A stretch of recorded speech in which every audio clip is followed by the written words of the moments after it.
by the way, not top. So, our winner. Really tough. This. I don't know about you, but I get quite. There are four of us judging, and I kind of know how Lisa feels, and I know why she's sitting in the back row. Because four of us argued, and four of us made decisions about these. But in the end, it is our, you know, you're putting your personal sort of commitment out there, aren't you? When you, I'm just trying to build this up. You know? I feel, it's, you know, you're saying I like this in front of an audience of people. You might not agree. Anyway, we selected this project because it's extremely well crafted. It sort of even crafts its engagement with its own context. We also love the way that it modernizes a recognizable and vernacular traditional language. We loved it because it's considered, it's contemporary. We also found its interiors quite breathtaking, and themselves a sort of a very worked-through expression of the outside of the building and that very gentle language that it established. It was, I'm afraid, an instant hit with all of us. It seemed considered and yet natural. It seemed new and yet established. And in the end, I think we all voted partly with our hearts because we all felt we wanted to live in it. It is affordable, it's sustainable, it's modern, it's clever, it's sensible, practical, it's beautiful.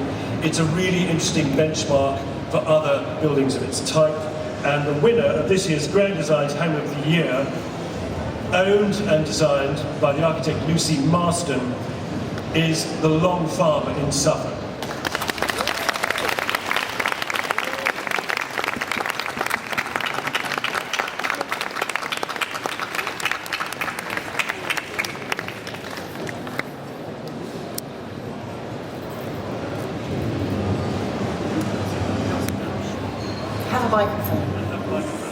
Have a microphone because you've got three.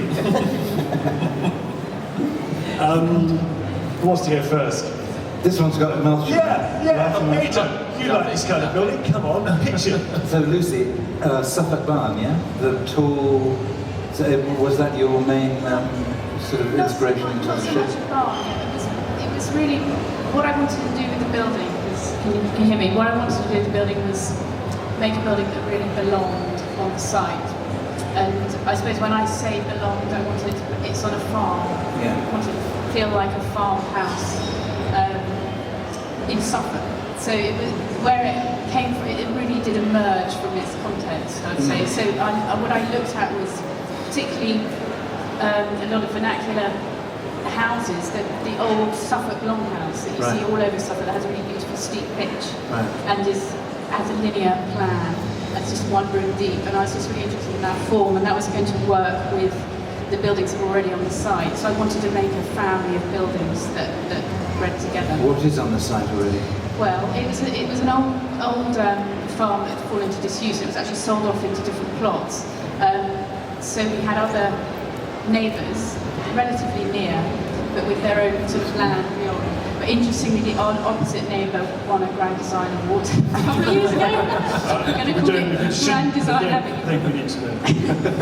So I had to work around them a bit, and basically we had these two low barns that we actually did up first to live in whilst we decided quite what to do. There was a derelict house on the site, which was a bit of a brute, and planners did actually want to keep it originally. And so this was a very long, softly process of. So was part of the bargaining, as it were, with the planners in order to be able to remove that building? Was that? They were very keen on keeping something of a similar feel, grain, and I actually wanted to do that anyway. So I was just, you know, going with it. I live in a Somerset long farmhouse, built 500 years ago, and so I'm a bit of a sucker for this type of building, knowing how light they are and how easy they are to use, and so for me, I'm afraid, I'm sort of ducking out of this conversation because I kind of, you know, it just answered a lot of questions for me. Yeah. Well, somebody once said to me that a good architect can do the outside of the building, a very good one can do the inside of the building, and a proper one can do both. So you're obviously a proper architect. But I think the reason for saying that is about the barn and what distinguishes it from, as usual vernacular building. There seems to be there's a datum in this building that just runs through it rigorously.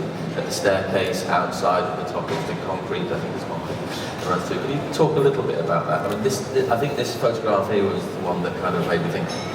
This is the data, building. you mean the line, Yeah, the that internal runs through. line? Yeah. Gosh, I haven't actually really thought about that. It's the one thing we all noticed. It means that you just don't know how good an architect you are. Obviously comes out photos, but it was just that you know, when I was lining a wall, what I was interested in terms of interiors was that I mean, part of the story is that I am an architect, but my husband isn't an architect, and I was always going to be up for building a new house, but actually my husband didn't want to build a new house. He wanted to live in a period house, you know, in a rectory with roses around the door. Yeah. And so I had Mr. to Square over here. I had to really, you know, convince him, or basically what I produced had to really convince him that you can build a modern house with that has texture to the interior and character in the way that an old house can. It doesn't have to be a stage set, a stick-on, but it can be honest and do that. And that's really one of the main things I was setting out to do with it. I wanted it to feel like it had it had depth and texture. Well, I'd like to know what your client then feels, as it were, whether or not you feel that the house fully responds to how you want it to live, or whether it delivers the same kind of experiences that a traditional home might. Well, yes, I mean, Take a microphone. I'm trying to keep him out of the whole. He tends to take over. she said He's to me, doing it again. I have to say, he did say to me, look, this is my moment, can you, for once, cut out? And so here I am. So I do apologise. I was asked. Yes, you know, I was brought up in Essex. Every Essex man's dream is to live in a rectory or a thatched cottage with roses around the door. And so I took some convincing that that this would do it for me. But it absolutely did. It just blew me away. You know, so I'm completely in love with it. So Thank you. That's all we need to hear. No, I can think of You have a happy client Yep, and two sons. and two happy sons. And would you like to say anything else about this? I absolutely loved it. I thought the consistency between the exterior and interior was particularly striking. That's quite rare, as Phil was sort of referring to. And I was interested to know what the process with the planners was, but you've sort of covered It's interesting, that. we're a nation in love with our landscape, and a nation who you know, we do automatically revert.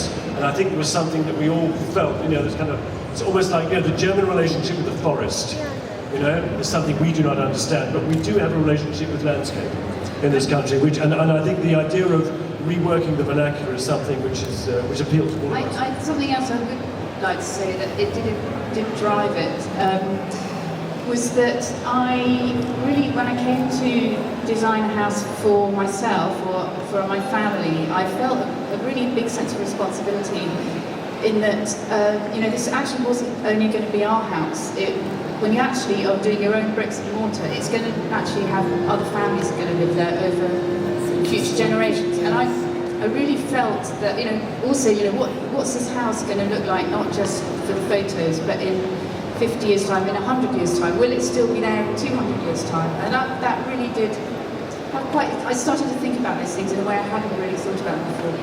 And I really wanted, it was important to get a kind of classic feel to it, rather than something that was too on trend or of the moment. And I really wanted it to be a quiet building that felt slightly timeless. But it was a real challenge, because it will always be of its time, but that was what I was after. Well, congratulations.